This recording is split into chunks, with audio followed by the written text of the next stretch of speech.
भूमिहार ब्राह्मण एकता मंच फाउंडेशन के राष्ट्रीय संयोजक श्री आशुतोष सिंह जी की राजनीतिक पार्टी के रूप में राष्ट्रीय जन पार्टी के संचालक के पहली बार आगमन हुआ। गुरुग्राम में मुख्य अतिथि आशुतोष सिंह, गुरुग्राम टीम के राहुल सिंह, विश्व विजय झा, हिमांशु, दीपक सिंह, पवन लांबा, दिवाकर सिंह, रोहित कुमार, मुन्ना झा, अनुज प्रसाद, अनिल खंडेलवाल, राहुल कुमार सिंह मौजूद रहे। विश्व विजय झा ने कहा कि हम गुरुग्राम में अपने राष्ट्रीय अध्यक्ष आशुतोष सिंह के साथ तन मन धन से हैं। से हमारा पुराना रिश्ता है और ये अपने पूर्वांचल क्षेत्र के जो बिहार, यूपी, झारखंड के जो साथी हैं, कई यहाँ के क्षेत्रीय हरियाणा के, लोकल दिल्ली के, राजस्थान के जो साथी हैं, उनसे संगठनात्मक और व्यवहारिक लगाव भी है। पार्टी का नाम जन जो नाम आपने रखी है, भूमिहार के नाम से क्यों? पार्टी और संगठन, सबसे पहले ये समझने की बात है कि दोनों अलग अलग चीज। भूमिहार ब्राह्मण एकता मंच फाउंडेशन एक गैर राजनीतिक संगठन है जिस बैनर के तले लोग अपने समाज के आर्थिक, शैक्षणिक, सामाजिक उत्थान की बात करते हैं। समाज को संगठित करने के बाद समाज के भीतर से ये आदेश हुआ कि हमें एक राजनीतिक विकल्प की आवश्यकता है जो बिहार में तीसरा और मजबूत विकल्प के रूप में 2020 में उभरे। क्योंकि बिहार अब वो मंडल कमंडल, अगड़ा पिछड़ा, दलित, फॉरवर्ड, हिंदू मुस्लिम की राजनीति से बाहर आना चाहता है। जैसे कि और बिहार को विकासवाद की राजनीति करनी होगी और विकासवाद के रास्ते पर चलना होगा।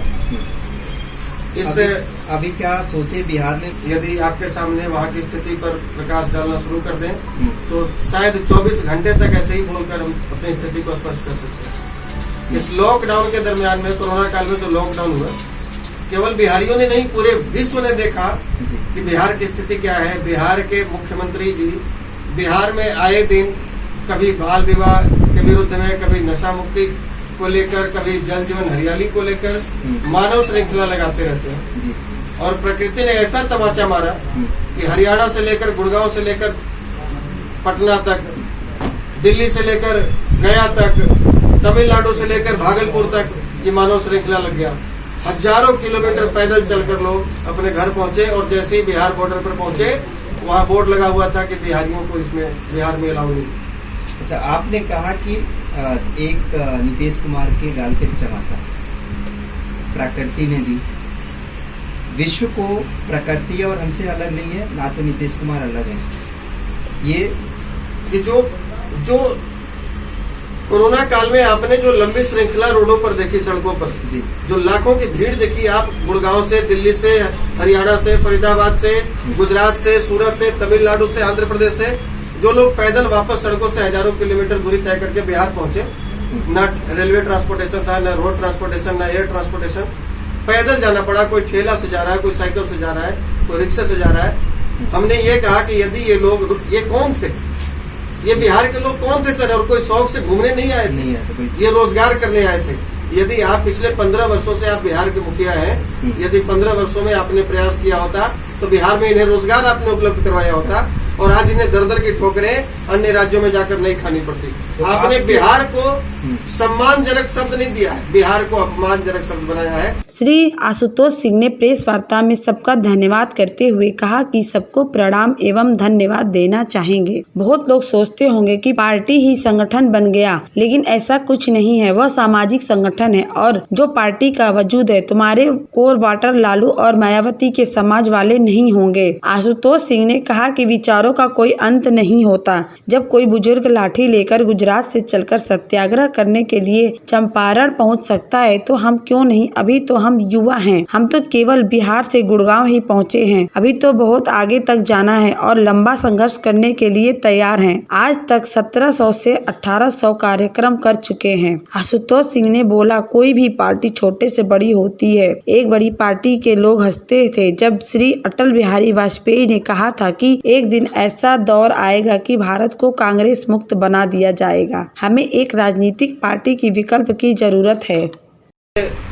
संयोग की बात है, हम लोगों के लिए बड़ी खुशी की बात है कि अब वो युवा बदलाव चाहते हैं। इसीलिए आज संगठन के साथ भी और राष्ट्रीय जनता पार्टी के साथ भी 95% युवा वर्ग ही जुड़े हैं। विगत 7 नवंबर को जो पटना के गांधी मैदान में हम लोगों ने रैली का आयोजन किया था, लाखों की संख्या में लोग जुटे थे, उसमें 95% युवा थे। क्योंकि युवा अब अपने सोच को बदल चुका है, अपने आने वाली पीढ़ी को बदला हुआ देखना चाहता है, बिहार को विकसित, भ्रष्टाचार मुक्त, अपराध मुक्त देखना चाहता है। आज स्थिति ऐसी है कि बिहार में रोजगार का तो खैर नामो निशान नहीं है। रोजगार की यदि मांग कीजिएगा तो उन्हें लगता है कि जैसे इंद्र से पारिजात फूल आपने मांगी और वो नाराज हो। तो गुड़गांव से क्या अपेक्षा रखते हैं आप? कोई अंत नहीं होता।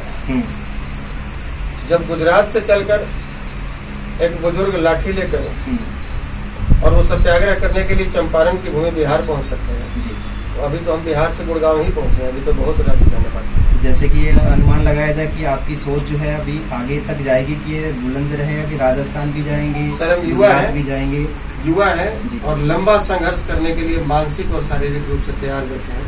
इसलिए इसकी कोई सीमा नहीं है और लोग व्यक्ति से नहीं जुड़ता, उसके विचारों से जुड़ता है। जनता राष्ट्र पार्टी के अध्यक्ष कौन? सर मैं हूँ। अच्छा सर एक छोटी सी सवाल ये कि ठीक है, यदि आप पता कराएंगे तो हमने सेना में 8 साल की नौकरी करी है जी, वो भी बतौर सिपाही, बतौर सैनिक 2002 से लेकर 2010 तक। कोई करोड़पति और अरबपति खानदान का लड़का सेना में सिपाही की नौकरी नहीं करता। और दूसरा, यदि हमारा पॉलिटिकल बैकग्राउंड हमारा होता, हमारे मंत्री, विधायक या सांसद हमारे बाप दादे होते, तब भी हम नहीं जाते। तो हम बिल्कुल साधारण से किसान परिवार से और मध्यम वर्गीय परिवार से, दिल्ली की राजधानी आपके साथ जो दिख रहे लोग, यही हमारी पूंजी है और सामाजिक पूंजी है। आज जो कार्यक्रम हम कर रहे हैं ये मुझे नहीं पता कि कैसे हो रहा है, ये जो कार्यक्रम ऑर्गेनाइज कर रहे हैं इन्हें पता होगा कि कैसे हो रहा है। और आज तक 1700-1800 कार्यक्रम हम लोगों ने किया सर, बिहार, यूपी, झारखंड, दिल्ली, नोएडा, हरियाणा, 1700-1800 कार्यक्रम, मंच का, सभा, सम्मेलन, धरना, प्रदर्शन। और वो कैसे ऑर्गेनाइज हुआ हमें नहीं पता, मुझे इतना ही पता होता है कि मुझे अपनी गाड़ी में बैठना है, उसका डीजल चेक करना है और वहां तक पहुंचना है। बहुत बढ़िया सर। दिल्ली राजधानी एक छोटी सी पार्टी जिसे कहते हैं आम पार्टी, जो शुरुआत बहुत छोटी सी जी। जनसंघ जब था भाजपा से पहले तो इनके टोटल 2 सांसद, कांग्रेस के लोग इन पर हंसते थे कि आप तो विपक्ष में बैठने के लायक नहीं। उसी संसद भवन में खड़ा होकर अटल बिहारी वाजपेयी जी ने कहा था कि एक ऐसा दौर भी आएगा यहाँ भारत को कांग्रेस मुक्त बना दिया जाएगा और इस संसद भवन में केवल और केवल बीजेपी के, जनसंघ के ही सांसद दिखेंगे। और आज शायद वो दौर आया। तो कोई जरूरी नहीं है कि आज जो हमने शुरुआत की है ये आशुतोष के ही नेतृत्व में सफल हो।